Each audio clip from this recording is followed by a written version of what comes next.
క్షణం ప్రజల పక్షం ఎన్ఎన్ న్యూస్ కి స్వాగతం. ముందుగా హెడ్లైన్స్. అక్రమ కట్టడాలను అడ్డుకున్న రెవెన్యూ సిబ్బందిపై ఏటా గొడవలతో దాడికి తెగబడ్డ భూ కబ్జాదారులు.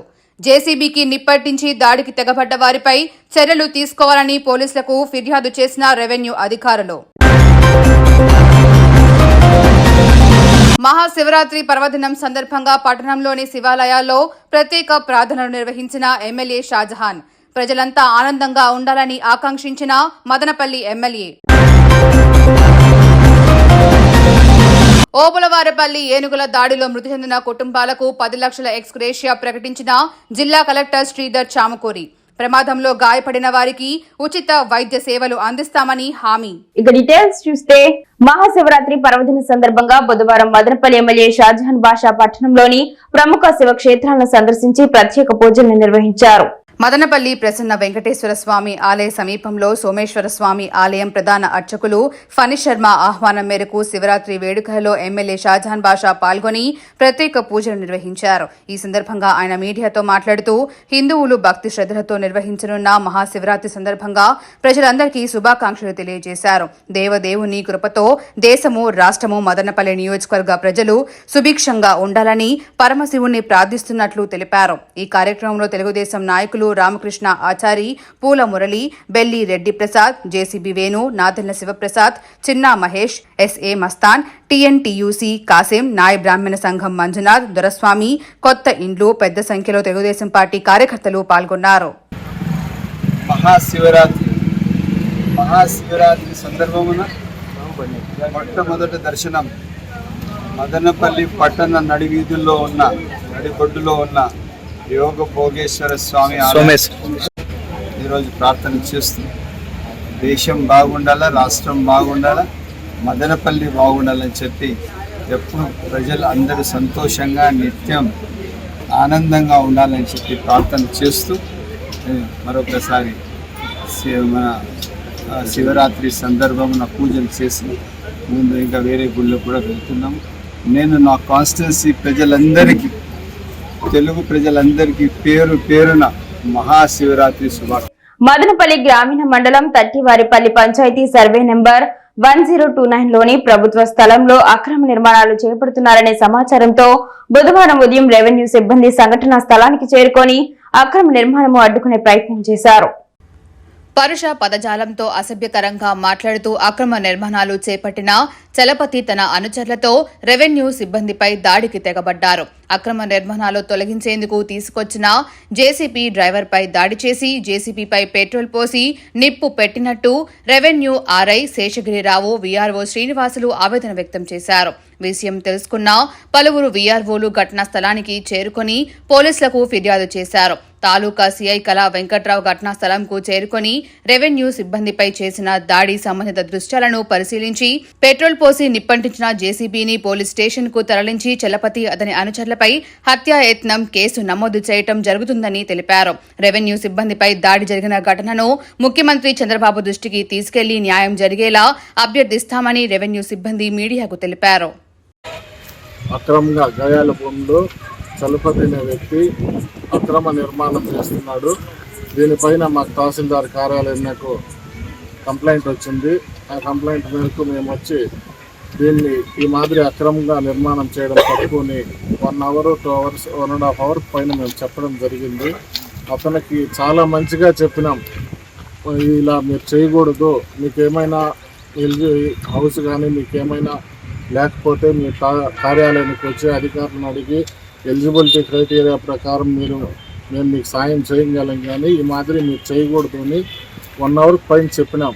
అయినా వినకపోగా సరే ఇంకా ఇతను వినలేదు అని చెప్పి మళ్ళీ జేసీపీని వీఆర్ఓ పిలిపించినాడు. వీఆర్ఓ జేసీపీని పిలిపించి వచ్చి ఇంకా కన్స్ట్రక్షన్ డెమాలిష్ చేద్దామని అనుకునే లోపు అతను మళ్ళీ ఒకసారి చెప్పినాం, మళ్ళీ వినలేదు. అయినా కానీ అతను మళ్ళీ కర్ర తీసుకొచ్చి జేసీపీ అద్దాలు పగలు కొట్టేసి దానికి పెట్రోల్ పోసి నిప్పంటించి ఆ లోపల ఇంకెవడో వచ్చి దాడి చేయాలని ప్రయత్నించినారు. ఆ లోపల వీఆర్ఓ నేను తప్పించుకున్నాం. కాబట్టి దీనిపైన అధికారులు స్పందించి ఈ అక్రమ నిర్మాణాలు ఆపి మాకు అందరికీ సెక్యూరిటీకి బాగా ఇప్పటికే మాకు బాగా సెక్యూరిటీ కల్పిస్తున్నారు మా అధికారులు. ఇంకా మంచి సెక్షన్లు పెట్టి ఇలాంటివి జరగకుండా చూడాలని కోరుకుంటున్నాను. ఇట్లా ఆర్ఐ మదనపల్లి మండలం. 10/29 గయాల భూమి. నిన్న మేము ఆఫీసులో పనిచేసుకుంటే నిన్న ఇక్కడ కట్టేసినారు. మాకు తెలియకుండా మాకు సమాచారం వచ్చేవాడికి పొద్దున్నే వచ్చినాము. పొద్దున్నే మళ్ళీ కడతాన్నారు. కట్టద్దని చెప్పి అతనికి చెప్తే వినలేదు అతను. ఇంకా మేము జేసీబీ పిలుచుకొని వచ్చి తోసేదానికి ప్రయత్నిస్తే ఆయన కట్టి తీసుకుని జేసీబీ అద్దాలంతా పొగలుకొట్టి మమ్మల్ని కొట్టేదానికి ఎత్తుకొని వచ్చి ఇంకా ఎవరినో వాళ్ళని పిలిపించినాడు. వాళ్ళు కొడవలను ఎత్తుకొని వచ్చినారు. మేము భయపడి కొద్దిగా దూరం పోయినాము. అది జరిగింది. మళ్ళీ వచ్చి వాళ్ళు నిప్పు పెట్టినారు.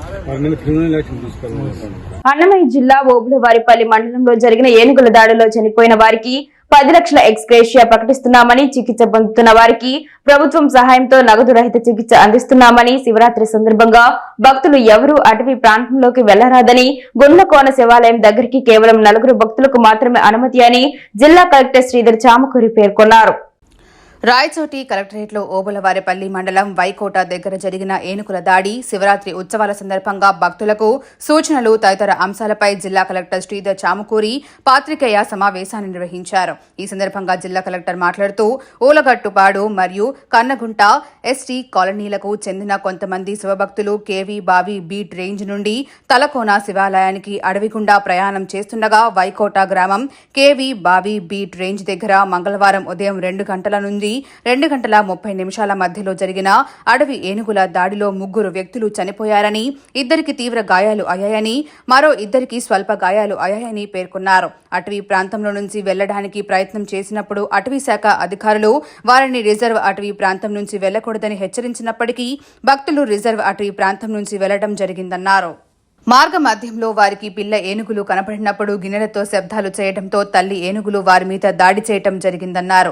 చనిపోయిన తుపాకుల మన్నెమ్మ, తుపాకుల చందర్ రాయుడు, వంకాయల దినేష్ల కుటుంబాలకు ప్రభుత్వం తరపున 10 లక్షల రూపాయల ఎక్స్గ్రేషియా ఇవ్వడం జరుగుతుందన్నారు. తీవ్రంగా గాయపడ్డ పరిగెల రాజశేఖర్ అమర ఆసుపత్రిలో చికిత్స పొందుతున్నారని, ప్రాణాపాయం లేదని డాక్టర్లు చెప్పినట్టుగా పేర్కొన్నారు. తీవ్రంగా గాయపడ్డ మరో వ్యక్తి పాపమ్మ రుయా ఆసుపత్రిలో చికిత్స పొందుతుందని, ప్రాణాపాయం లేదని పేర్కొన్నారు. మరో 2 స్వల్పంగా గాయపడ్డారని, వారు కోడూరులోని సిహెచ్సిలో చికిత్స పొందుతున్నారని అన్నారు. జిల్లా వైద్య ఆరోగ్య శాఖ అధికారి మరియు ఆరోగ్యశ్రీ జిల్లా కోఆర్డినేటర్లు చికిత్స పొందుతున్న వారి బంధువులతో మాట్లాడి వైద్య సదుపాయాలు అందిస్తున్నామని అన్నారు. చికిత్స పొందుతున్న వారందరికీ క్యాష్లెస్ ట్రీట్మెంట్ ప్రభుత్వం కల్పించడం జరుగుతుందన్నారు. గాయాలైన వారికి చికిత్సతో పాటు 2 లక్షల రూపాయల ఎక్స్గ్రేషియా ప్రకటించినట్లుగా పేర్కొన్నారు. అనంతరం శివరాత్రి పండుగ సందర్భంగా జిల్లా కలెక్టర్ భక్తులందరికీ వివిధ సూచనలు చేశారు. బుధవారం శివరాత్రి పండుగ సందర్భంగా భక్తులెవరూ అడవి లోపలికి వెళ్లకూడదని, అడవి లోపలికి టపాసులు తీసుకెళ్లరాదని సూచించారు. శివాలయాలకు వెళ్లేటప్పుడు అధికారిక రహదారులను మాత్రమే వినియోగించుకోవాలని సూచించారు. గుండ్లకోన శివాలయానికి వెళ్లే భక్తులకు సూచనలిస్తూ ప్రస్తుతం ఉన్న పరిస్థితుల దృష్ట్యా 4 మాత్రమే శివుడి ప్రతిమను తీసుకెళ్లేందుకు అనుమతించబడిందని తెలిపారు. సో మనకు 25వ తారీఖు ఫిబ్రవరి నెల 25వ తారీఖు అంటే ఈరోజు మార్నింగ్ 2 గంటల నుంచి 2:30 మధ్యన భక్తులు కోడూరులో నుంచి ఉలగట్టుపాడు మరియు కన్నెగుంట ఎస్టీ కాలనీ నుంచి కొద్దిమంది భక్తులు అడవిలోకి ప్రవేశించడం ద్వారా గుండ్లకోన ఫారెస్ట్ ఏరియా నుంచి, ఎగ్జాక్ట్లీ చెప్పాలంటే దాన్ని కేవీ బావి బీట్ అని అంటారు రేంజ్, అక్కడి నుంచి తలకోన శివాలయానికి అడవి గుండా వెళ్ళడానికి ప్రయత్నం చేయడం జరిగింది. అయితే వారిని సాయంకాలం పూట డిఎఫ్ఓ వాళ్ళు అంటే 24వ తారీఖు సాయంకాలం పూట ఎలో చేయలేదు డిఎఫ్ఓ అండ్ సిబ్బంది. అయినప్పటికీ కూడా వాళ్ళు అనాథరైజ్డ్గా లోపలికి వెళ్ళడం జరిగింది. ఈ లోపలికి వెళ్ళడం జరగడం వల్ల అక్కడ వైల్డ్ ఎలిఫెంట్స్ ఉన్నాయి.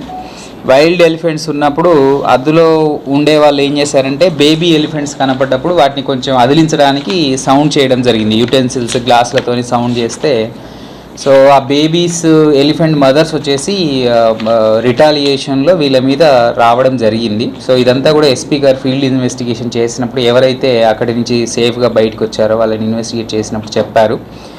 సో దానివల్ల రిటాలియేట్ అవ్వడం వల్ల 3 చనిపోవడం జరిగింది. 3 చనిపోయారు, అలాగే 2 తీవ్రంగా గాయపడ్డారు, 2 స్వల్పంగా గాయపడ్డారు. ఆ చనిపోయిన వాళ్ళు కూడా Tupakula Chengal Rayudu, resident of Kanneguntha ST colony. ఇతని వయసు 35 సంవత్సరాలు. తర్వాత తుపాకుల మనెమ్మ, ఈమె కూడా కన్నెగుంట ఎస్టీ కాలనీ వాసి, 30 సంవత్సరాలు. అండ్ వంకాయల దినేష్, ఇతను వచ్చేసి ఉర్లగట్టుపోడు, కోడూరు మండలం. సో ఇతను కూడా 30 సంవత్సరాలు ఉంటుంది. ఈ ముగ్గురు కూడా మహాశివరాత్రిని పురస్కరించుకొని అన్నమయ్య జిల్లా కేంద్రమైన రాయచోటిలో వెలిసిన శ్రీ భద్రకాళి సమేత వీరభద్ర స్వామి ఆలయాన్ని రాష్ట్ర రవాణా, యువజన, క్రీడల శాఖ మంత్రి మండిపల్లి రాంప్రసాద్ రెడ్డి సందర్శించారు. ఆలయ అధికారులు, అర్చకులు పూర్ణ కుంభంతో ఆయనకు ఘన స్వాగతం పలికారు. స్వామి అమ్మవారికి పట్టు వస్త్రాలు సమర్పించారు. అనంతరం ఆలయ మర్యాదలతో మంత్రికి స్వామివారి తీర్థ ప్రసాదాలు అందజేసి ఘనంగా సత్కరించారు. దేశం, రాష్ట్రం, నియోజకవర్గంలో ప్రజలు సుఖ సంతోషాలతో జీవించేలా చూడాలని వీరభద్రుని కోరుకోవటం జరిగిందని ఆయన పేర్కొన్నారు. రాష్ట్రంలో కూటమి ప్రభుత్వం వచ్చిన తర్వాత సుభిక్ష పాలన కొనసాగుతుందన్నారు. ప్రభుత్వం చెప్పిన ప్రతి మాట నెరవేర్చే దిశగా ముఖ్యమంత్రి చంద్రబాబు నాయుడు కృషి చేస్తున్నారని ఆయన పేర్కొన్నారు. రాయచోటి నియోజకవర్గంలో తాగునీటి సమస్య పరిష్కారానికి 270 కోట్ల రూపాయలతో వెలిగల్లు నుంచి బృహస్తర నీటి పథకాన్ని రూపొందించడం జరిగిందని, త్వరలోనే పనులు ప్రారంభించి ప్రతి ఇంటికి తాగునీరు అందిస్తామని, రానున్న 4.5 ఏళ్లలో ప్రజా సమస్యల పరిష్కారానికి కృషి చేస్తామని ఆయన తెలిపారు. ఈ కార్యక్రమంలో తహసీల్దార్ నరసింహకుమార్, మున్సిపల్ కమిషనర్ వాసుబాబు, తేదేపా నాయకులు, కార్యకర్తలు, ఆలయ అధికారులు, అర్చకులు పాల్గొన్నారు. ఈరోజు చాలా సంతోషంగా ఉంది. తెలుగుదేశం పార్టీ కూటమి ప్రభుత్వం ఏర్పాటైన తర్వాత మొట్టమొదటిగా భద్రకాళి సమేత వీరభద్ర స్వామి బ్రహ్మోత్సవాలు రాయచోటి పట్టణంలో జరుగుతూ ఉన్నాయి. అందరికీ తెలిసిన విషయమే. రాయచోటి ఒకప్పుడు రాచవీడు. ఇక్కడ వెలిసిన వీరభద్రుని దయ వల్ల ఈ పట్టణం అయితేనేమి, చుట్టుపక్కల ప్రాంతాలు, అలాగే కర్ణాటక నుంచి వచ్చే భక్తులతో ఈ బ్రహ్మోత్సవాలు దిగ్విజయంగా జరుగుతున్నాయి.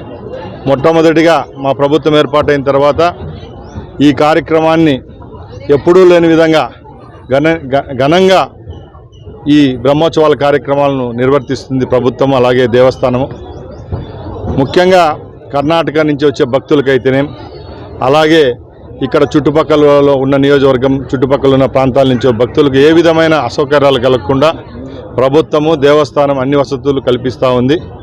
మీరందరూ ఈ బ్రహ్మోత్సవాల్లో పాలు పంచుకొని ఆ దేవుని దేవత కృపతో చల్లగా ఉండాలని కోరుకుంటున్నా.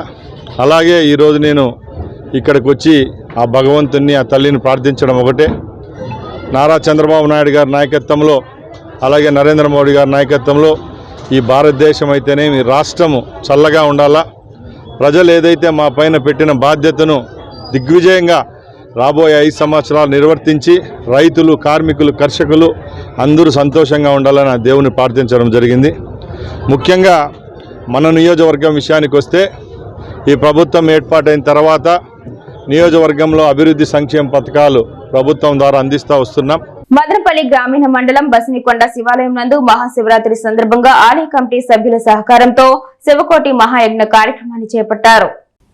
బుధవారం ఉదయం 6 గంటల నుండి గురువారం ఉదయం 7 గంటల వరకు 25 గంటల పాటు నిర్విఘ్నంగా శివపూజ, భజనలు నిర్వహించడం జరుగుతుందని నిర్వాహకులు తెలిపారు. నిమ్మలపల్లి మండలానికి చెందిన భక్త బృందం శివకోటి కార్యక్రమం నిర్వహిస్తున్నట్లు ఆలయ కమిటీ సభ్యులు గణేషు, శ్రీనివాసులు, రమణ, రవీంద్ర, చలపతి, మనోజ్, ఆంజనేయులు పెద్ద సంఖ్యలో భక్త బృందం పాల్గొన్నారు. 6 గంటల నుంచి దేశవారం 6 గంటల వరకు కలశ స్థాపన జరుగుతుంది. ప్రతి ఒక్కరూ ఈ కార్యక్రమంలో పాల్గొని తీర్థప్రసాదం తీసుకొని ఆ శివుని కృపకటాక్షం ఆశీర్వాదాలు తీసుకొని బుధవారము తెల్లవారుజామున 6 గంటల నుంచి శుక్రవారము ఉదయం 6 గంటల వరకు శివకోటి జరుగును. కావున భక్తాదులందరూ నమస్కారం. ఈ మహా శివకోటి యజ్ఞము బసినికొండ గ్రామంలో ప్రారంభం చేసినాము. మా జీవితవారిపల్లి, సిద్ధివారిపల్లి పంచాయతీ, నిమ్మలపల్లి మండలం. శ్రీనివాస మంగాపురంలో శ్రీ కళ్యాణ వెంకటేశ్వర స్వామివారి బ్రహ్మోత్సవాలు బుధవారం ఉదయం చక్ర స్నానంతో ఘనంగా ముగిశాయి. పుష్కరిణిలో స్వామివారి సుదర్శన చక్ర తల్వార్లకు శాస్త్రోక్తంగా స్నానం నిర్వహించారు. ఆలయ అర్చకులు, అధికారులు, భక్తులు పెద్ద ఎత్తున పాల్గొని పవిత్ర స్నానాన్ని ఆచరించారు. ఉదయం 6:30 నుంచి 7:30 వరకు స్వామివారి పల్లకి ఉత్సవం భక్తులను ఆకట్టుకుంది. అనంతరం ఉదయం 9 నుంచి 10 వరకు శ్రీదేవి భూదేవి సమేత శ్రీ కళ్యాణ వెంకటేశ్వర స్వామికి సుదర్శన చక్ర తాల్వార్లకు స్నాపనతి రుమంజనం వైభవంగా జరిగింది. ఈ సందర్భంగా చంద్రగిరి ఎమ్మెల్యే పులివర్తి నాని దంపతులు హాజరై స్వామివారి ఆశీస్సులు పొంది పుష్కరణలో పుణ్య స్నానాలు ఆచరించారు. భక్తులతో నిండిన స్వామివారి పుష్కరిణి పరిసరాల్లో గోవిందుని నామస్మరణ భక్తి ప్రభావం నెలకొంది.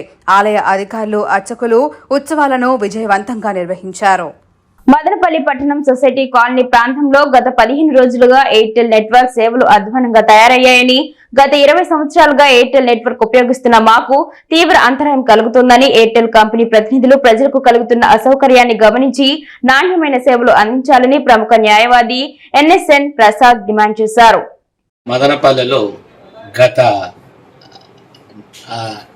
ఆల్మోస్ట్ 50 సంవత్సరాలుగా ఒక న్యాయవాదిగా ప్రాక్టీస్ చేస్తున్నాను. ఈ కాలనీ సొసైటీ కాలనీలో గత 32 ఏళ్లుగా నేను సొసైటీ కాలనీలో ఉన్నాను.